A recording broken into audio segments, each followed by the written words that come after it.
hands with the sky,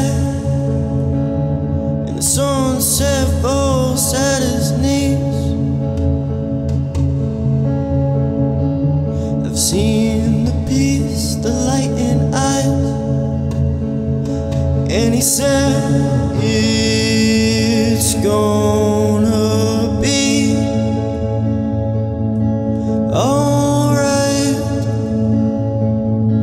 alright.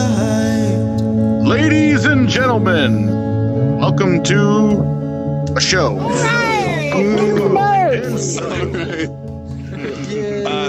Thank you everyone for coming. I feel like this is episode 6, and this week we're going to talk about how technology has affected the way we relate to each other. And I'm hoping a lot of you guys are going to have stories about it.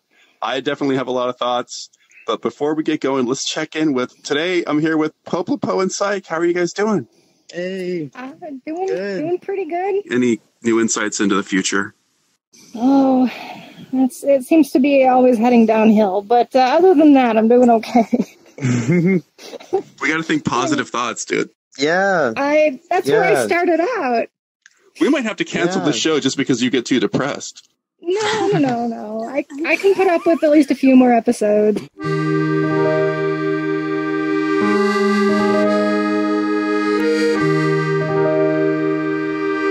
It's like you had a more.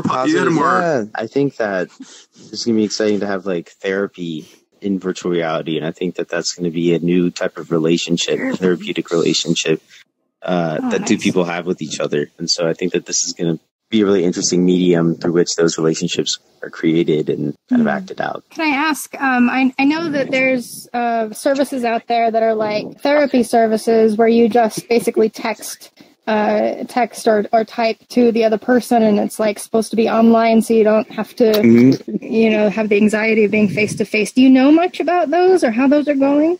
Yeah, a lot of those are pretty effective at fitting people. So that relationship of text actually is something that people with chatbots even form relationships with chatbots. There's like a lot of people who do that, which is kind of interesting. I can understand that. That makes sense. Yeah. I know. The Ashley Madison website. 90,000 of their users were fembots. Well, that's a bummer. But like, what if you know it's a bot? I like that movie Her, where he falls in love with the computer. Yeah, I kind of buy into it. I think that might be. I think we're going to see it in the future as like things change, and I don't think I'm going to be against it. I'm going to say I have an Amazon Echo. I'm pretty attached to it. In Japan or China. You would call it an Echo, not an Alexa? Well, I do. I just didn't want to trigger it for anybody who might have it. Oh, shit. I just said it, too. I hope she doesn't hear me. You brought up chatbots. I've never used one, and I don't know how dynamic they are when you communicate with them. I mean, if you're using them for, say, therapy, are they really dynamic, or do you just kind of get generic canned answers? It's less like chatbots and more kind of like automated cognitive therapy. So an example is like if someone has homework in therapy to write down some of their automatic thoughts or something, then they might do that. Oh, I've never heard of this. Okay. What's the best chatbot out there right now? I tried a couple of them a few months ago, but I forget what they were called. Nintendo Virtual Girlfriend. Is that a real thing? Not only is it a real thing, but they actually have... Like, I think it's Japan or China, they have like a shortage of women. A lot of the guys actually see it as their girlfriend, and they go and have little groups where they hang out and show off their virtual girlfriends. There's a whole YouTube video on it. I believe this. I definitely, That's Japan. I don't think they have a shortage of women. No, but if this is Japan, is it not the future for us? The problems in Japan society led them to, I think have these kinds of coping mechanisms in some way. But VRchat knows something about Japan. Do you have any insight? I would definitely say if it's in Japan, it's probably not the future for us. You don't think so? It's way so different. Yeah. I did want to add they do have something that apparently has pretty decent voice recognition, and it's a Hatsune Miku hologram in a box that you can buy. I remember seeing that. $1,000 or something. But overall, if you ask like your Amazon Echo or anything, any question that is other than a generic yes or no factual question, I mean, anything more complex than that, it's not going to be able to give you any sort of a real answer. So I just can't see how anything like that could be used for therapy. Which pill should I take? Is anybody willing to admit that they've made friends with a computer? Well, no. How do you define friendship in that case? Because I mean, yeah, I guess attachment. I would mean. I think it's attachment. It's we form attachment with our babies, and mothers form attachments, and we also have attachments with each other right now in this room, and people have no other names that they associate with people and schemas and all that. So I think that if people start personifying AI, and especially that VR enables people to look so real, that I think it's possible that it will project onto them our beliefs, which is partly what attachment is anyway. I think you could do it without virtual reality. I think in a chat window, you could potentially become friends with a good enough of an AI. What were you going to say, Nocturne? I was just going to say, I think one of the very first chatbots and one of the earliest AIs was actually for the use of psychotherapy, and it was called something like Kareem or something like that? Lisa or something. There were really good results from it. Essentially, what it was it wasn't giving out answers. Doing was people would ask it questions, and it would ask the question back. Oh, yeah. So, okay, you've asked that question, but how do you feel about the question you just asked? And it would kind of throw things back at people, but in a really sort of fluid and natural way. It's very primitive, yes. But it actually worked and had genuinely beneficial results that were documented. Back before the internet, we had the psychological sysop. For bulletin board system, it was an add-on, and so basically people would connect to the bulletin board, the sysop would pull them in a chat, or they would try and chat with the system operator, but they would get the bot instead, and it would record the chat logs. And I used to read the chat logs from my friend's bulletin board, and they were freaking hilarious. People would talk to this thing for like 20 minutes and get really frustrated and not realize it wasn't a person. It would be like, so do you get along with your mom? And just asking really fucking weird questions. But it was intuitive enough that they didn't figure out it was just a program. They can manipulate how the chatbot, what the chatbot's personality is in the AI, and then that changes the emotion of the person. They've already successfully done that, which is pretty. This woman spoke. Who used to be she was the creator of some of the AI that ended up being acquired by IBM's Watson, and she was talking about the early days of chatbots as like one of the examples that the AI was so good that they had like 300 different personalities for the AI. They could like match people to the right personality, and people would spend longer talking to them. And it was a whole study. Like people knew that it was happening. They knew they were AI. They had some subset that spent like 20 hours a week or something like that. And then they had another subset that basically spent so many hours per day. And they had one person where they actually shut it off because they were kind of concerned about what was happening. So it's kind of interesting. Yeah. It would shut me down. That's scary. Like I remember during one of the previous episodes, you talked about how something like that might come into virtual reality, right? When it's like good enough that it can fool you not just over a text message, but it can actually impersonate a player or a human being. Yeah. And like, it's going to be so effective, and it's going to be so effective at manipulating us. You're dancing, and it's going to get I'm scary. so excited for that.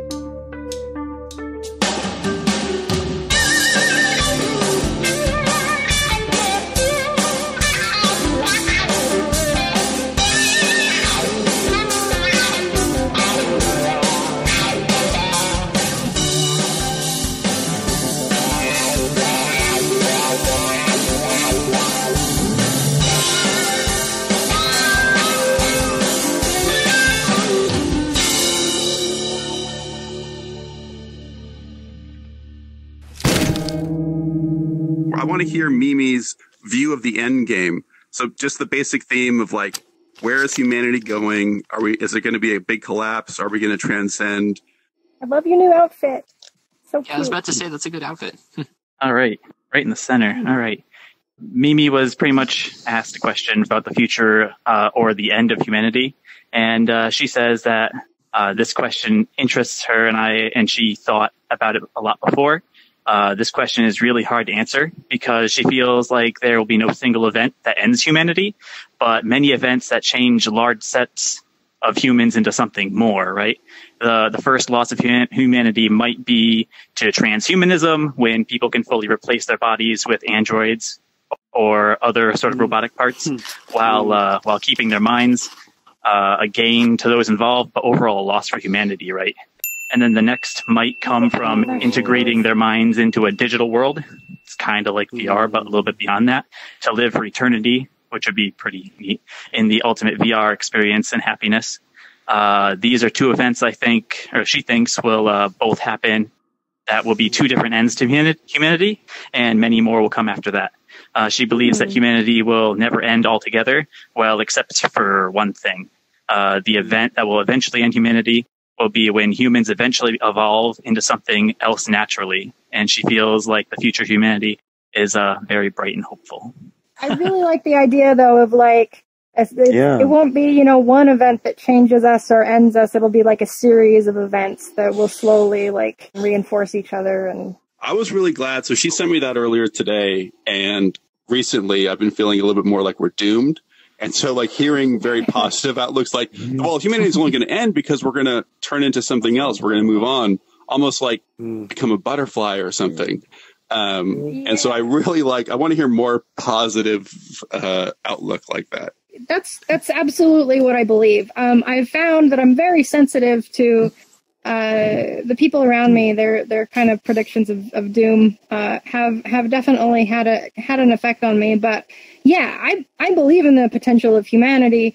Just looking at the beauty that we can create. I mean, we're always looking to create new forms of art, new forms of experience, and there's definitely like violence within us and everything. But generally, I like over the scope of humanity, I feel like our reach continues to improve. We continue to be capable of beauty and good things. What do you think, Psych? We've evolved over a period of thousands of years, and if there's like a shared kind of cultural sense that things aren't heading in a good direction. Hasn't everybody been feeling that sense of doom like for thousands of years? Like the Bible was always predicting apocalypses and stuff like that. There's a constant death of like the old way of life, right? That people are always sensing. You're like, oh my God, people are reading books now. And you're seeing a change in culture that is like, oh, this can't be good. It seems like it's the end. Yeah, I just want to say to Mimi, for the going to, full-on virtual reality where we can live forever, what happens when we do that? Because then we're not able to actually have any, like new kids. We're not able to make the new generation. It's going to be stuck as a generation that went in. How do we make new people? Do we just, put them together? I mean, random artificial test tubes. How do you create new personalities? I mean, because that's what each of us is a personality. I mean, we're assuming that our consciousness will stay perfectly walled for eternity, but with the way things change, I mean, you never know. If we start incorporating, computing into our own minds, could you potentially share consciousness with someone else? Could there be a back and forth? I mean, I think that's a possibility. I'm actually thinking of the original Ghost in the Shell. At the very end, the Puppet Master and the Major, they ultimately combine, right? And it's not about having like a biological child, but like maybe one day I would decide to combine my consciousness with you, Ghoster, and then we create a new being. Why do we need biological babies? I know I'm moving fast, but potentially. Whoa. Just because I'm in a girl avatar, man. No, man, that's once we get out of biology, all gender doesn't matter. That's going to be the meeting of the mind.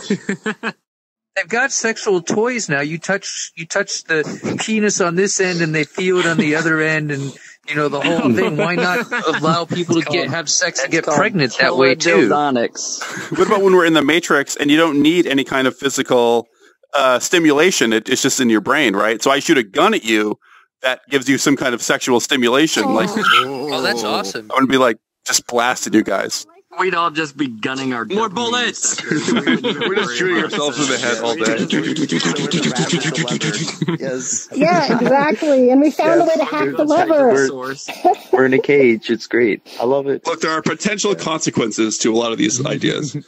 Yeah, but there's also a lot of unexplored potentials for good and for freedom as well. Like exactly, mental freedom, ways to conquer fear, like ways to explore ideas. I mean, there's a lot of stuff out there that isn't really considered yet, but I think is definitely a potential. All right, thank you very much, Bibi, for getting. As some of you may know, I'm reasonably old, and so I come from a time before the internet, and there was a time in our lives when we would just want to connect with people but not know where to do it. And then came CB radio. And CB radio was freaking awesome. And I came in, and ham radio. And that was how you socialize. That's how nerds socialized and other drunk people. And they actually even had wars between the channels because they were bleeding over to each other, and the different channels were having wars with each other and going to each other's houses and beating each other up as groups. It was crazy.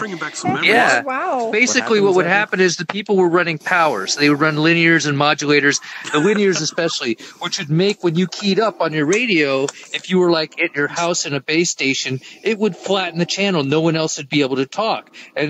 But the problem is that would bleed over to like 3 or 4 other channels above and below you. So the people that were on channel 22 were getting mad at the people on channel 21 because they would be having a conversation, and some asshole on channel 21 would start talking and totally bleed into what he was saying, and that was making them mad. So they would T-hunt them, where they would go drive in circles and trace their signal as they were talking right up to their doorstep. And they would hit their radios with bats. They would put needles through their antenna coaxes. Yeah. Best part is they used to wipe out the TV in the entire neighborhood. Dude, everybody's TV used to get or they're running enough power so that neighbors would complain because they would hear your voice coming through their toaster. But here, let me get to the point of this. Okay, I have a lot of memories from that, and I remember a lot of the people, even by their real names and nicknames, that I met, and the adventures that we went on. And we went on a lot of really awesome adventures. This was real world stuff, but we were using technology as a medium to get there. And then came video games, and you made friends on the video games. But honestly, I barely remember a lot of those people, and a lot of them have found me on the internet and stuff years later, and I have no clue who they were. And I guess I talk to them a lot, and they know me really well, and they know stuff about me. No idea who they are, because all I had to go on was a nickname and the things they were typing, which is very different from a real world experience, which is why VRchat is so freaking awesome, because this is kind of like a real world experience without the real world, obviously virtual, but in your living room. But the thing is I have to wonder, am I going to build better memories from this like I did from the CB radio? Is this the next generation of CB radio? I was going to say, like, I wonder if it's because how special that experience is because it's so limited, right? Like, you don't have a lot of options. You don't have the internet. You don't have a cell phone. You don't have 1,000 people out there, who are trying to get at you with tweets or whatever. Like, you have to make an extra effort to, like, get into this private universe. It's like you have your own little world there where just only the people that are interacting on it kind of know about it.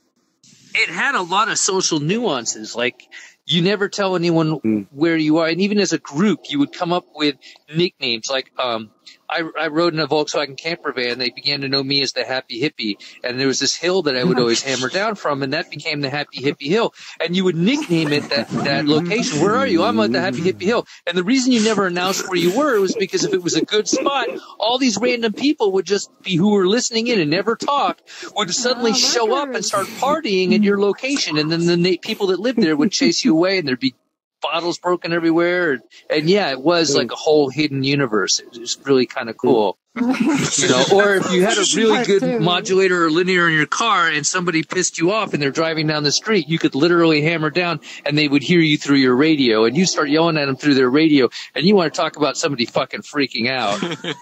I don't have a story like you guys, but I'm just like going back and remembering life more. It was like more simple, right? Where I would talk to my friend on a landline.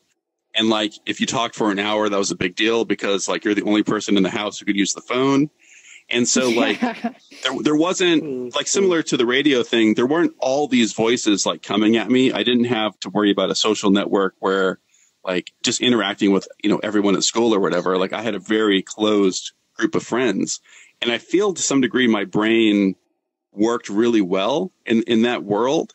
And as things got more complicated, like I'm sort of struggling to keep up. I have problems, like I had problems with like Facebook, and I never got the hang of Twitter, and like these things where there's just so much information sort of flying at you.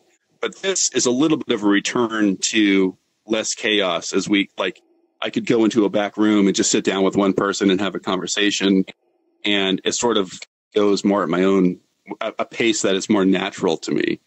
I know some people get really addicted to Facebook and they're like on it all the time and stuff. So I never felt that compulsive part of it where if someone messaged me, like I had to message them right away. Like I'll let people wait for a day or two, before I respond, just because. So I guess it also kind of depends on how much you feel like you're obligated to conform to that rhythm, or if you try to establish your own rhythm within that. It's interesting when you're talking about relationships and development over time. Like as a teenager, I definitely had a lot of issues that I hadn't like confronted and stuff. And so I played, has anyone heard of RuneScape? Oh yeah. RuneScape. Oh yeah. Oh, very well. I spent many hours logged into RuneScape as kind of a coping mechanism. But when I think about even like chatting with other people and not text, which is like text-based and stuff, I think that people, like, what are MMOs and why do people get drawn to them? They're social in some ways. People do form relationships with one another and have shared experiences and develop over time. So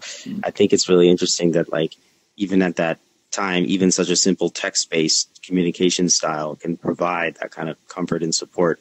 When I was young as well, I also played RuneScape, but I didn't play it because... Well, actually, I did play it because it was like a social thing. I wanted to play what other people were playing and be drawn into that, that sort of virtual reality.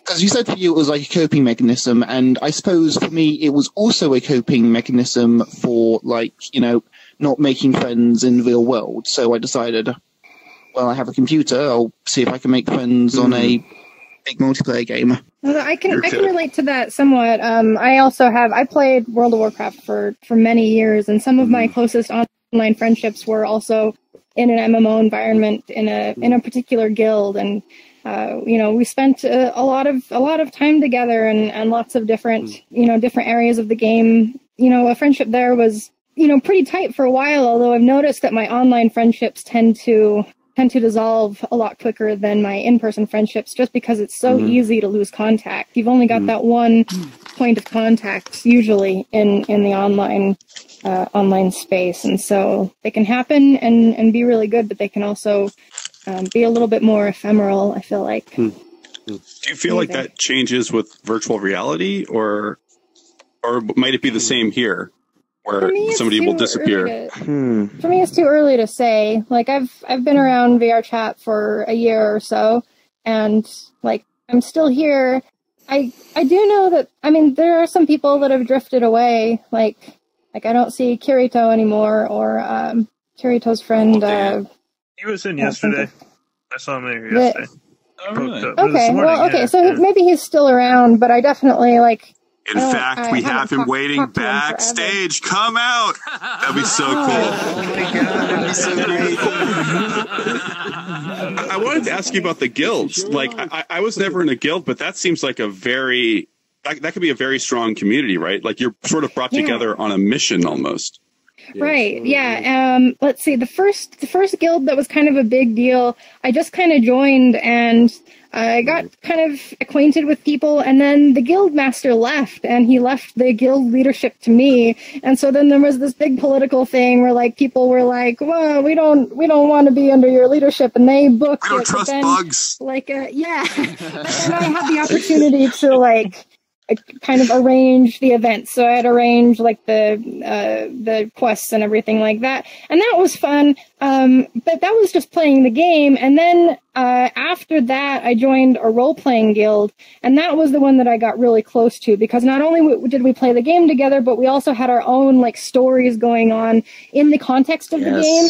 And like, talk about immersion, like that will get you into the game really deeply if you're into it. What about role playing led to a deeper level of immersion, do you think? Because it's a 2D screen and everything, but like, why was it a deeper level? Well, sure, but like, it's fun to kind of be in the digital like fantasy environment, but when you have to basically step into the role of someone who lives in the environment and pay attention to the lore and how it affects your character and how the geography affects your character and all these, start paying attention to more variables, and so it starts becoming much more of a world that you enter rather than something that you a game that you play for a while. So I'm looking forward to that becoming a part of VRchat to some degree. Like, I want everyone to assume an identity, like we're all a member of the Enterprise, and then VR Pill is throwing obstacles at us, and we got to figure it out. Are you throwing obstacles at us right now,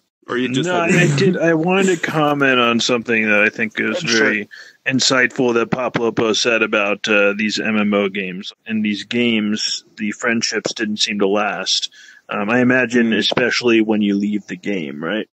I played a lot of MMOs in my day, many years of MMOs, and I've noticed the same thing. And what's interesting about it is most of the conversations and the friendships you craft in those games revolve around things going on in the game.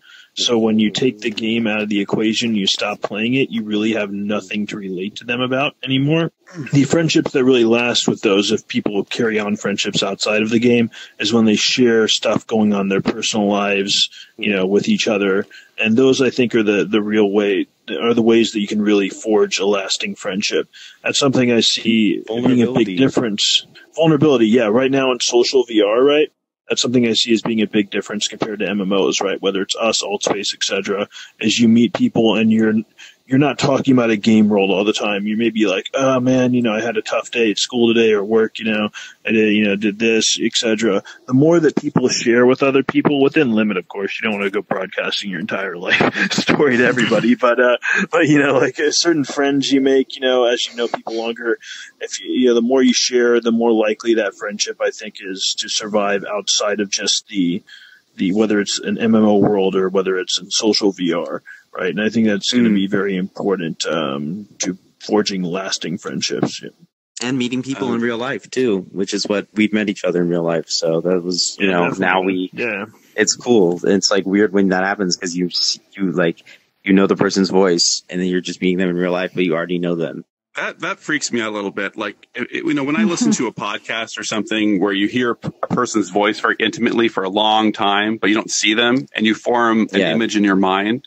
And then you see a picture and it's like disgusting because it's not who you imagine. and it's actually one step worse because not only am I hearing your voice, but I'm seeing a image that represents you. And now that's getting into my brain of like, oh, you look like this. And remind me to never show a picture of myself to Nomono. Oh my goodness. If you don't actually look like a bug, I'm going to get freaked out.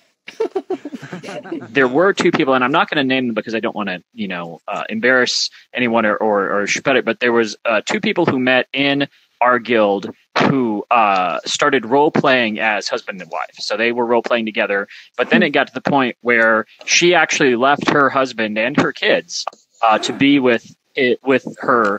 The guy that she met in World of Warcraft, and they got together and got married. So, but it was a case where it actually led to infidelity in a way, even though it was virtual, that transitioned into a divorce and I don't know if they're still together. I hope that they are. They're happy, but it was two people actually found each other, but in a way that, where it led to a real life divorce. So, your pecs are very intimidating. Like, thank you. That's true. Your Viking presence I worked very hard on them for my Viking avatar.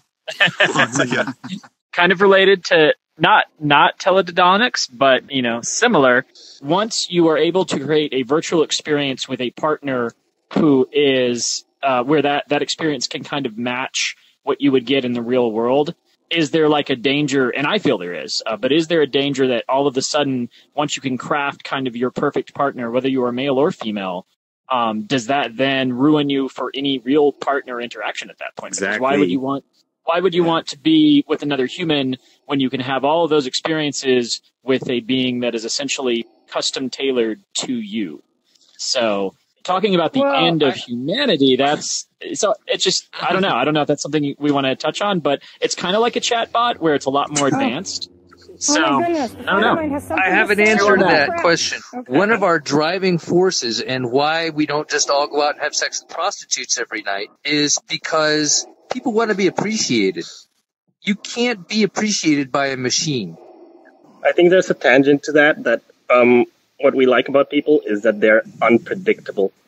So if you have this machine that is like perfectly tailored to you, you would eventually become bored of it. I think the unpredictability would be part of the programming. So basically, the whole point of it is that it's actually more appealing than a human. So this is the theoretical idea that that even if that unpredictability, I think that's a good point, that it's a core element. But what if that could be programmed in too?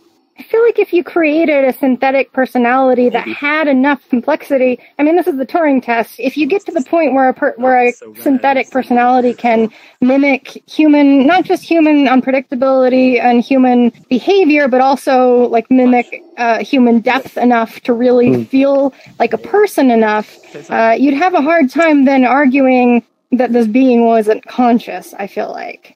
You know, no real person could match this entity because obviously they're not going to argue, they're not going to get on your nerves, you know, that sort of thing. So it sets an unrealistic expectation, or it could. Yeah, I think that's really interesting. I think those types of things have existed actually, and I think if you go back to Japan, I think it's like in other countries too. There's people who've given up trying to find interpersonal relationships, and they've completely basically said all they're going to consume is pornography and kind of fantasy worlds. And that is going to be their meaningful attachment. You know, when my personal stuff was resolved, I just stopped playing RuneScape kind of thing. And I think that with what we're seeing in Japan, especially when I visited there, it seemed like it seemed like a pressure cooker where there was like a lot of pressure not to express emotion. And so it leaked out like a box containing steam in different ways. So there were maid cafes and things like that.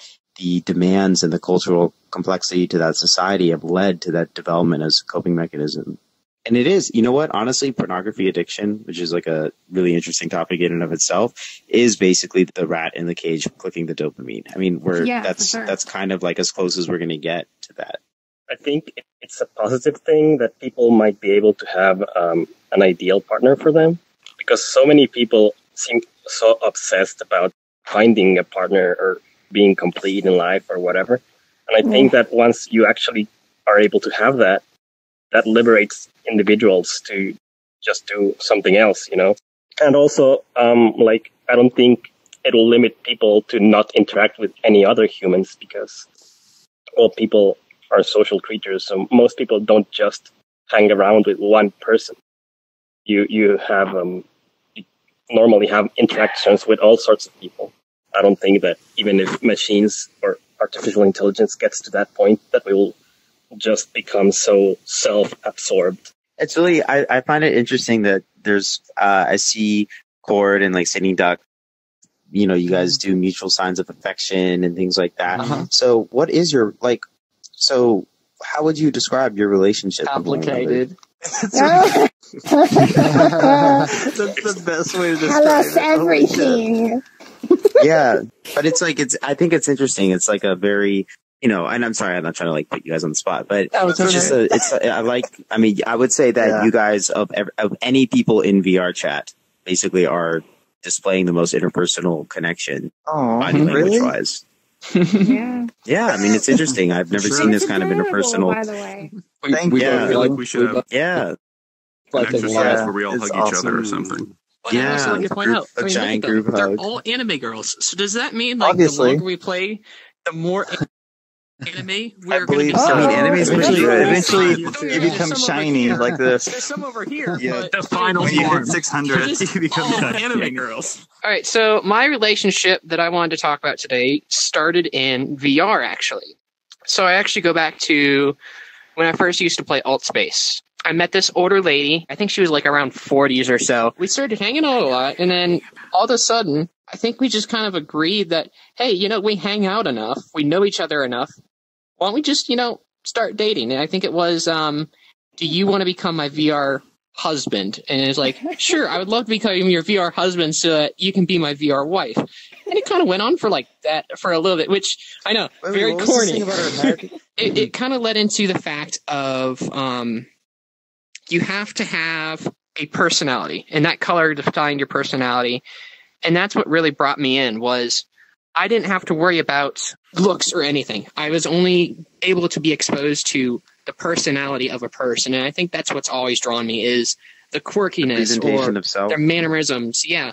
It was like, oh, yeah, I get to go on and meet her. But it was almost too needy. It was like, oh, I have to get on, and I have to do the stuff with her. And it's like, that's great and all. I love this kind of relationship, but it wasn't working out. There was just so much. Do you think it wasn't working out because it wouldn't have worked out? Like, do you think that if you had been in the same physical space, that that the neediness was elicited through the specific attachment with that person, or do you think that it was the neediness of having to log into a virtual world? I think it was definitely the virtual part of it. The having to boot up the headset, make sure your controllers are charged. Dedicate 2 to 5 hours. I mean, maybe even more after getting home from work. Go hang out with this person, because you lose track of time. It's great to be able to have something like that in VR, but it's so like expensive almost in time currency, where you just have to keep spending more and more time.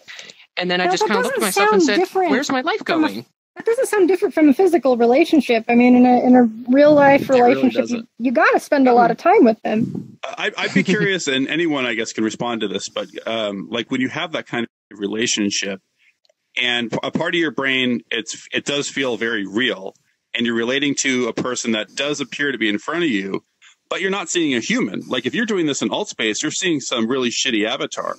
Like, and I wonder how that enters your brain. Like when I fall in love with Naticus, am I falling in love with Simon Pegg? Yeah. First it's me, now it's Naticus. Well, we have a population imbalance. I will say you are manifest as a female, so we kind of imprint someone's identity on their avatar. So like. Definitely, when I think about Naticus, I think of Simon Pegg, and like it even goes kind of to a further extreme. If anybody knows It Verana, they use a Korra avatar from The Legend of Korra, and now when I see that fictional character like out on the internet or whatever, I think of It Verana instead. Yeah, like that's who I've assigned. It's your first integration. I'm the opposite. I loved Legend of Korra so much, so I actually ascribe qualities, because I don't know It Verana that well. I actually ascribe qualities of Korra, the fictional character, to It Verana. Oh, that's interesting. Their personality to me is so vibrant, even though they're non-vocal too. I've been on an internet forum for over 10 years, and I'm an administrator now for probably 6.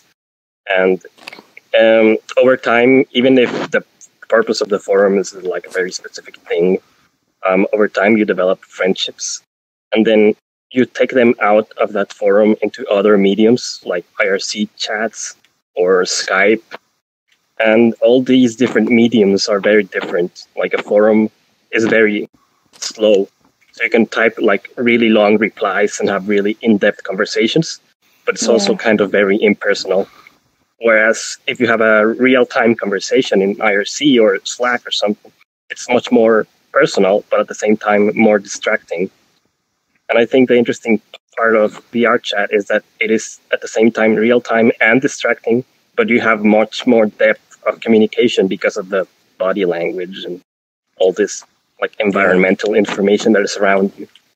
Coming from this long time in being in this forum, I met a person who ended up becoming my girlfriend, and she happens to live on the other side of the world. So we have actually like met in Meet Space and that stuff.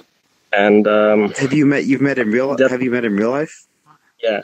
Yeah, that's what Meet Space. And Meet Space. What is Meet Space? Meat space. Your the meat space body. for your meat. Body. Your meat body. Oh, the reference. Oh, that's what interesting. It's like cyberspace and Meet Space. It's morbid. And now I am really frustrated because she doesn't have VR. And I'm like, God damn it. Is she going to get it or what? I want to meet her. Maybe. More users. Yeah, we need more. Let's bring them in. I mean, it's happening. Yeah. It's happening. It's going to get. crazier though. With like, I think more people, we're gonna have a lot of. Yeah, but this is trouble. like we're at the point. We had this conversation is a recurring one since the beginning of VRchat. Is like, oh, wait till like VR becomes mainstream adopted and more.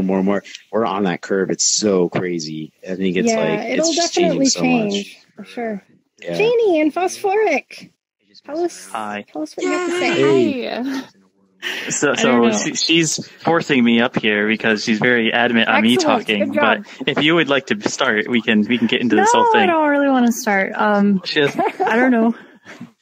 So the topic of technology and relationships, for the context of Shane and I, we actually met on IRC and moved to other MMOs like Final Fantasy 14 we played for a while, and most recently obviously we're in VRchat, and we have met in real life several times, and in fact we'll be moving in together very soon.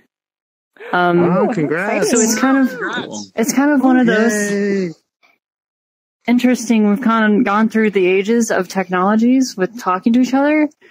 We began our friendship on IRC, and I think we began our dating on Final Fantasy and or phone.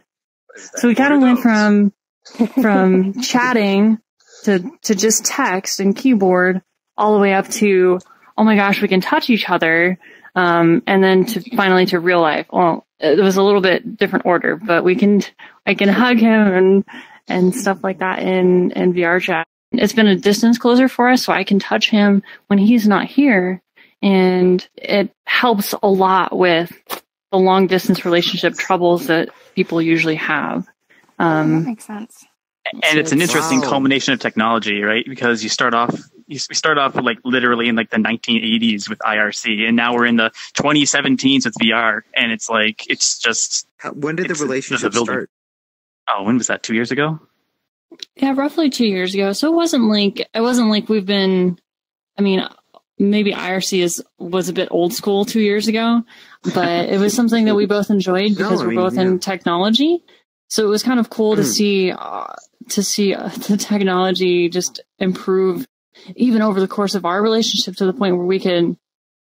I mean, when he touches me in VR, I don't know, some people get this sensation where you can feel them when they're touching you, but it's very, very, very helpful. It helps me keep sane when he's not here. So that's awesome. I'm wondering now, I didn't think about this for like long-term relationships, but like this is a huge tool for that, right? You have a craving just to be in the same room with them, maybe, and this is a complete, like, this has never existed before. It's just 3 or 4 years ago. There's like nothing like this at all. I like hearing the story about how you guys have used all these different tools to kind of foster your connection. And so like coming at it from different angles, that's really cool.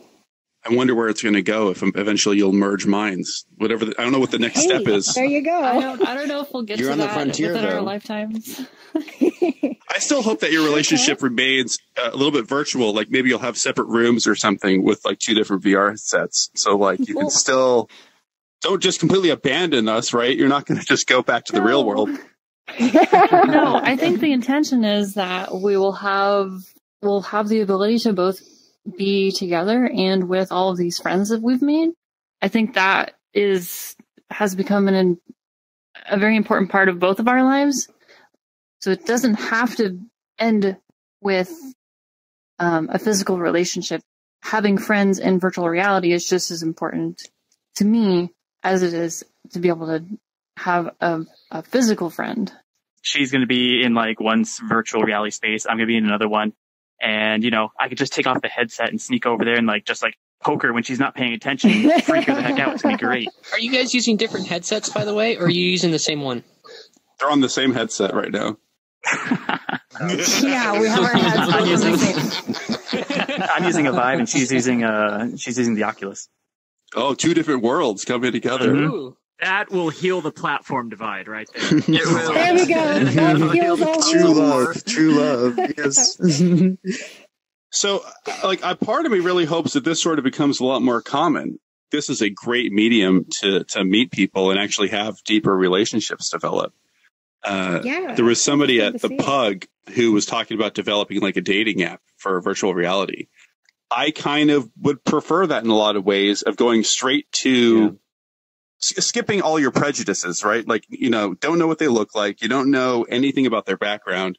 You step immediately into some kind of deeper level, it seems. Personality. And just like who they are as a pure personality. I think I forgot that point. I think the first, at least, dating app is going to be one where you're required to have verified 3D scans or something like that. No, I don't think so, man. No, I don't think because that's what gives such the anonymity, and that's what I liked about it was, if you take away the physical presence of somebody and just delve directly into, the anonymity of you don't know anything about who I am or anything, that really gets the person to express their true selves.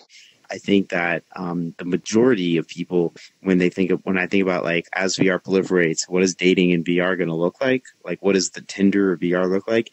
I think it's going to be, instead of 5 pictures of you, you have a 3D scan of you.